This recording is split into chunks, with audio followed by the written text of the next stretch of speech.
And we thought we were going to have to quieten everyone down. It's a very well-behaved audience. Hello, good evening, everyone. Thank you very much for coming. It's brilliant to see the Times Earth Hub so packed out. My name's Kieran Andrews. I'm the Scottish political editor of the Times, and I will be chairing this evening's event. Delighted to say we've got such a fantastic panel with us this evening. Just introduce them briefly. We have Dr. Sylvia Earle here beside me, the legendary explorer in residence with National Geographic. We have Sian Owen, the director of the Deep Sea Conservation Coalition, and we have Mirella von Lindenfels, the director of the International Programme on the State of the Ocean. And I'll just start, actually, just by going across the panel, I suppose, in the same order I introduced everyone. Just ask everyone to, it's a little bit like kind of ocean-focused blind date. If you just tell me a little bit about yourself and your role, you know, what, your experience, and also about the ocean's role in climate change, because so far we're almost a week into COP26 and we've barely spoken about the ocean so far, albeit it is Ocean's Day tomorrow. So again, yeah. 20 seconds? 20 seconds. Sylvia, you have as long as you like. No. So I come as a witness. I've been around longer than most of you, and I've been privileged to spend thousands of hours actually in the ocean, living underwater on 10 different occasions for weeks at a time, using more than 30 different kinds of little submarines. I've had a chance to go deep. I hope all of you get to go deep in the ocean. And I've used a lot of underwater robots. I was the chief scientist at NOAA for a while, which gave me some insight into both the remarkable discoveries that have been made in our lifetime, certainly mine. And the most important thing that we've discovered is the magnitude of our ignorance, which is baffling in the 21st century when you think of how accomplished we are on so many fronts, and yet how ignorant we still are about why the ocean matters to everyone all the time, everywhere, every one of us.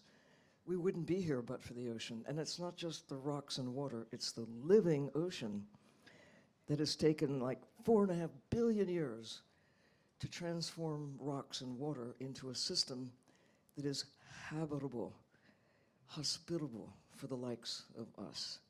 And it's taken us about 4.5 decades to significantly unravel those basic systems. So now we know the good news. Now we know what we don't know. At least we have a glimpse. And I think there's stronger motivation now than ever before because of that superpower of understanding something about who we are, where we've come from, where we might even be going if we get our act together. And never before has there been a better time, because what the kids today know, I did not know, could not know, nobody could.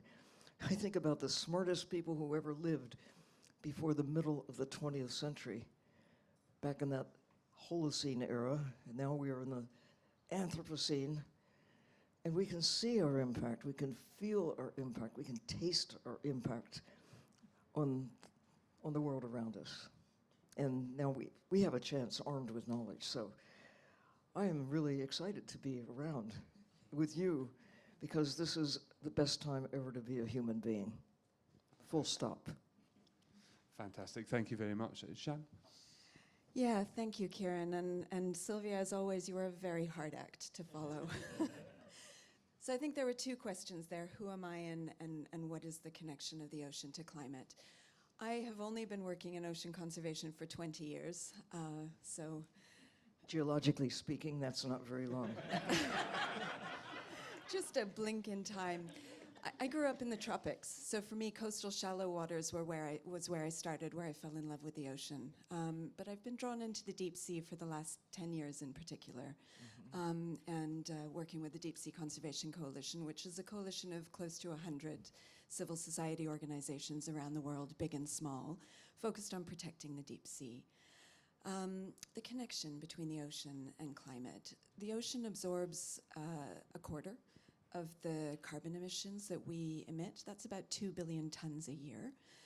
It absorbs up to 93% of the greenhouse gases, of the heat generated by greenhouse gases. So it's huge. And for it to do that, it needs to be healthy. And I think we'll talk a little bit more about what that looks like and what that means. Fantastic, thank you. Yeah. Thank you. I love the fact that I'm geologically young. It's the only sphere in which I appear to be young. So similar to Sian, I've been working in the field a long time, but nowhere as long as her deepness, as she's known in our circles. So I work with the International Programme on the State of the Ocean. I'm not a scientist, but they all are, and my job is to help them communicate. So what we try to do is bring together science and good communication to help people understand exactly why the ocean is so important in climate change. And I guess increasingly people know the facts. They know that every second breath they take comes from the ocean, but what is still poorly understood is that the ocean is absolutely at the heart of climate change. It's absolutely at the heart of how our planet works, and so it should be absolutely at the heart of the CCC process, and it isn't. We have to have an ocean day. It ought to all be ocean all the time because it is so fundamental to the way that the climate works.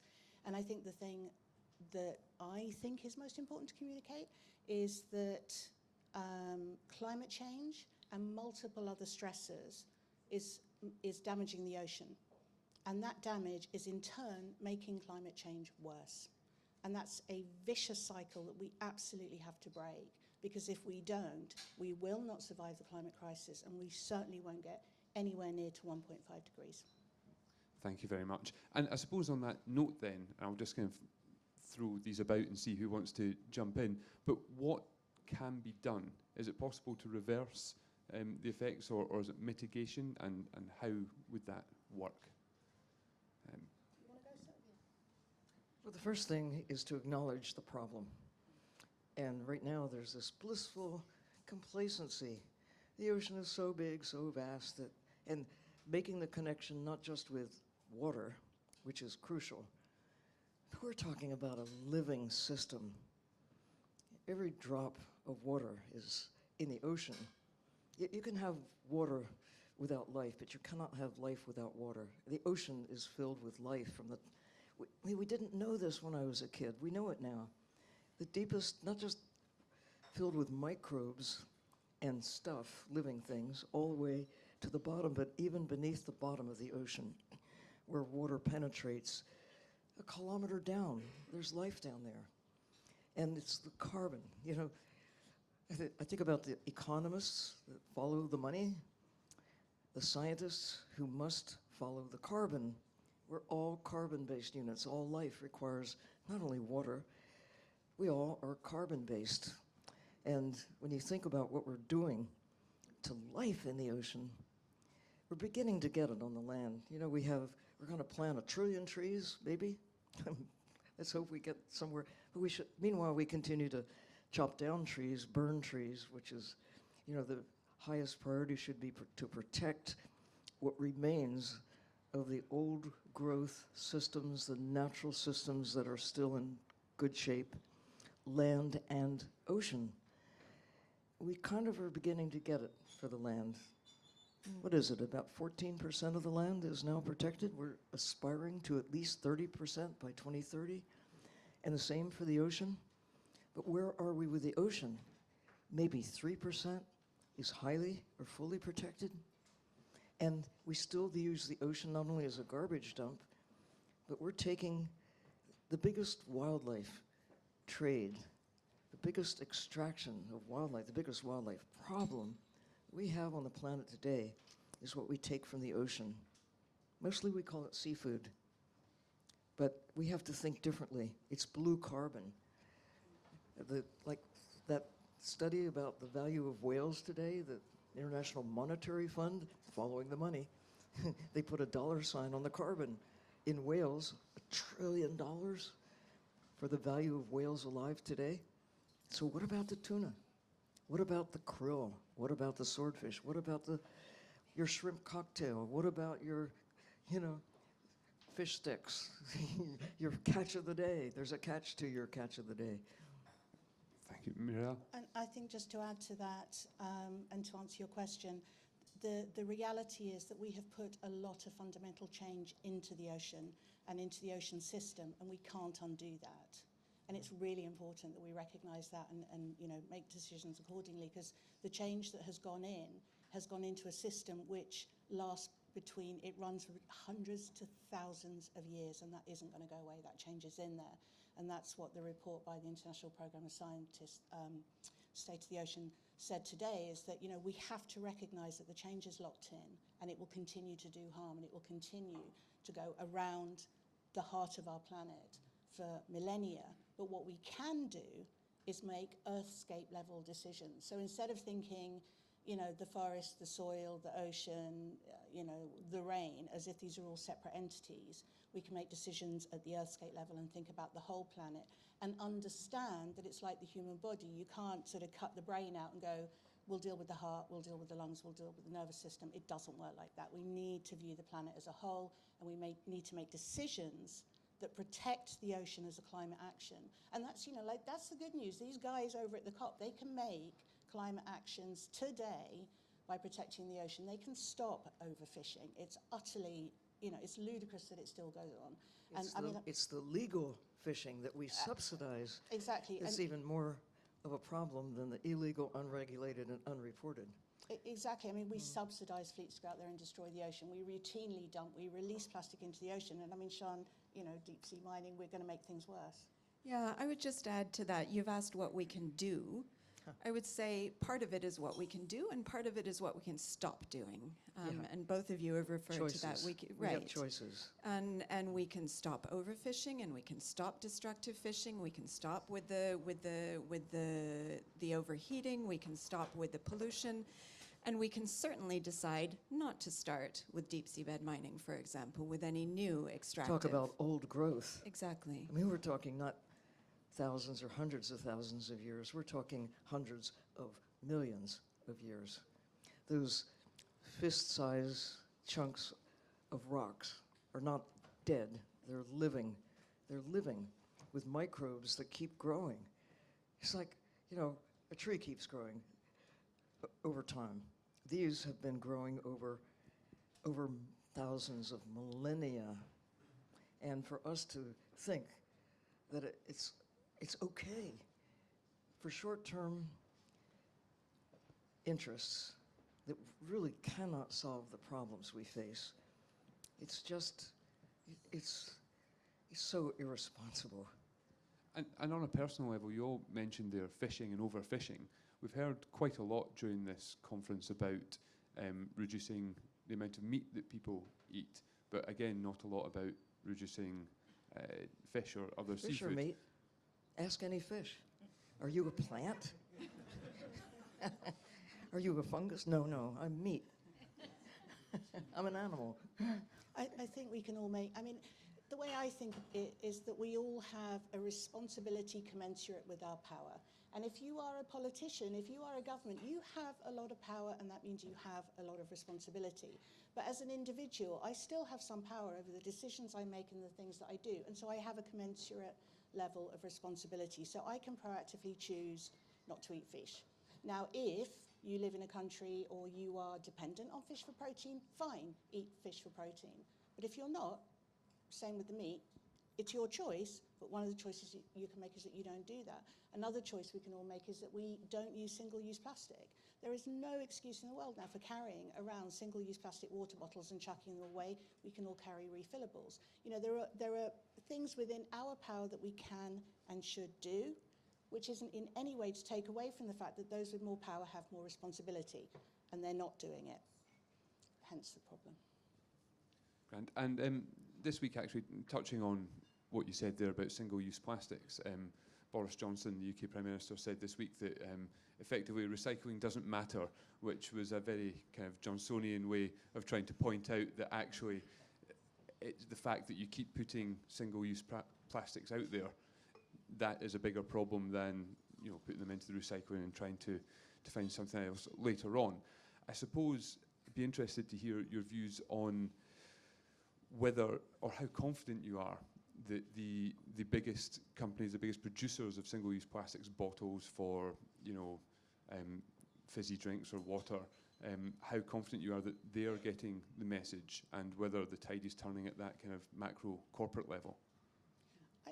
I think they are, and I think it's part of that piece about power and responsibility. So part of the power we have is through the consumption and the messages that sends. And so you've seen in countries where there has been a backlash, including in the UK, a backlash against single-use plastic water bottles and against disposable coffee cups, for example. You have seen an increase in those companies switching product and switching out of plastic and switching into other alternatives. Is that the be all and no? Do we trust them to do the right thing? No.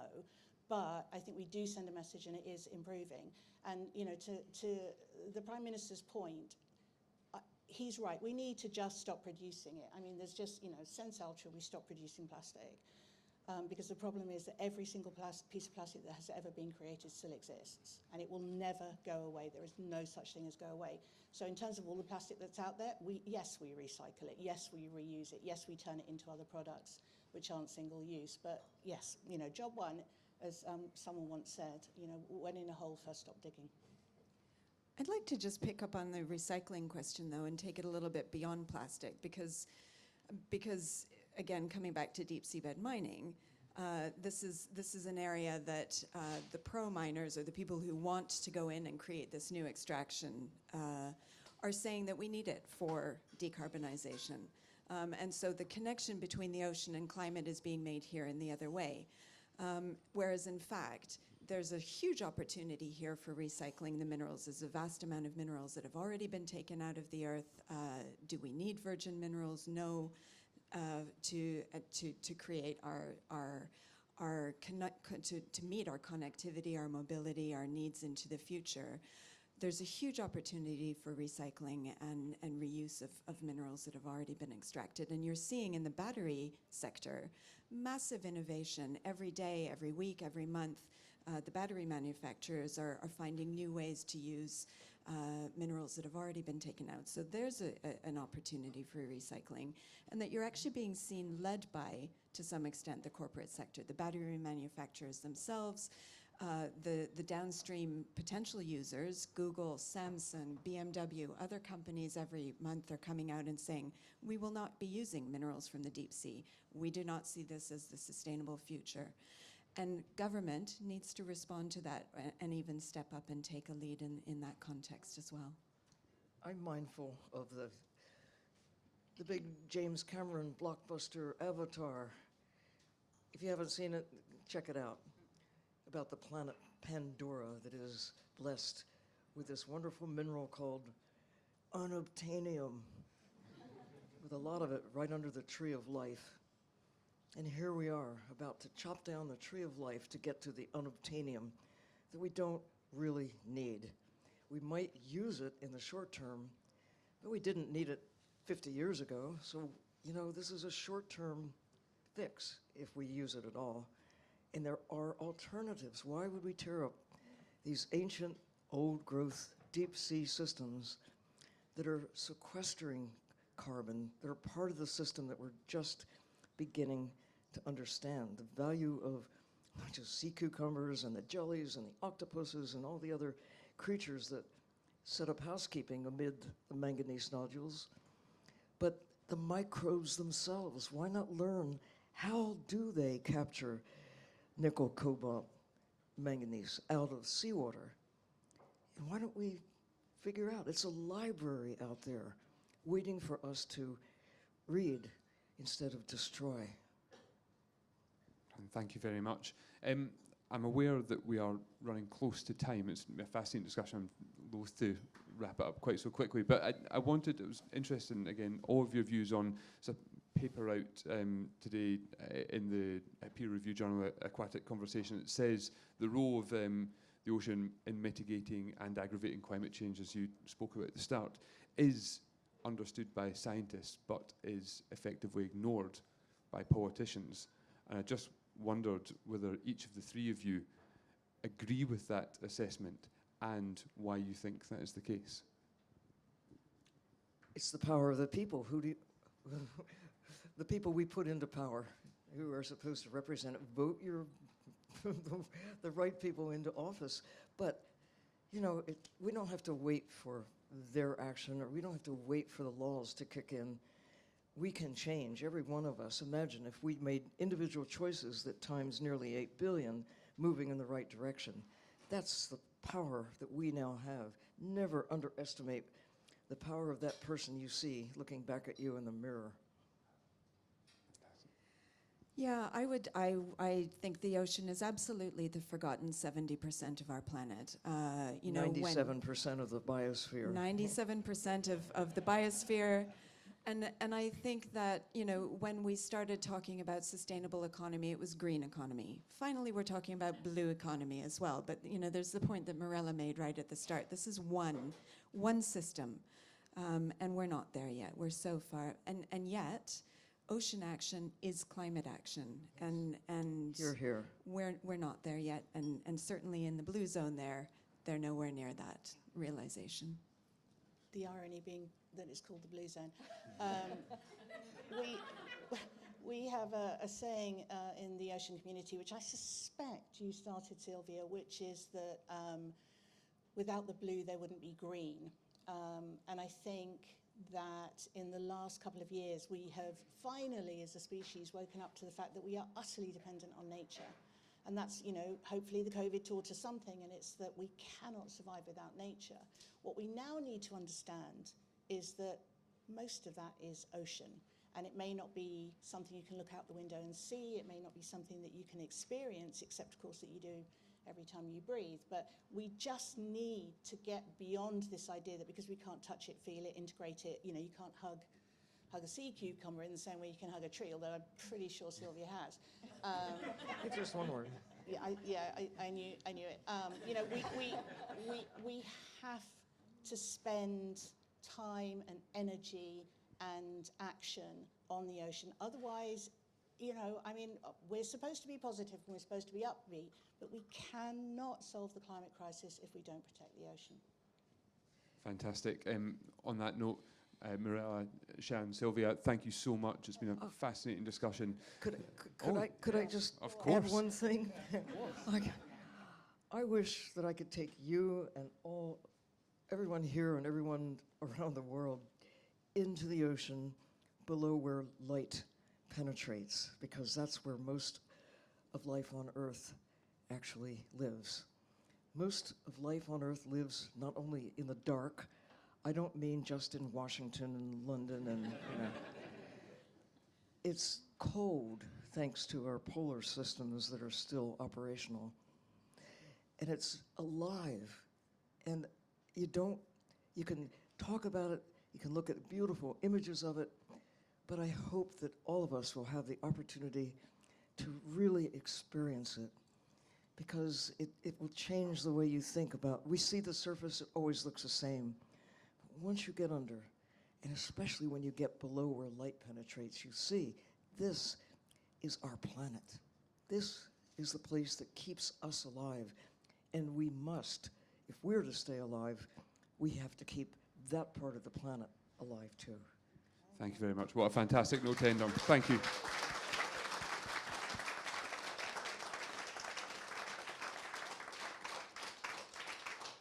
Thank you. And we'll be back in a few minutes with Chris Stark and Amal Lee Amin to talk about climate policy and its implementation. Thank you.